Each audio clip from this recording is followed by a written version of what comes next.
طول اليوم عمال تسمع اغاني ومهرجانات وتفاهات، انت استفدت منهم ايه؟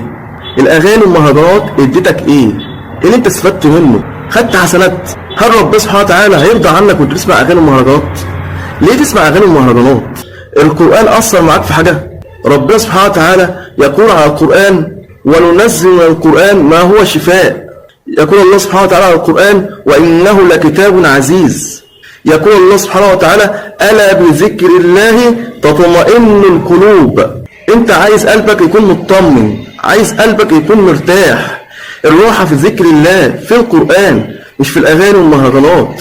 الأغاني والمهرجانات ربنا سبحانه وتعالى سماها لهو الحديث.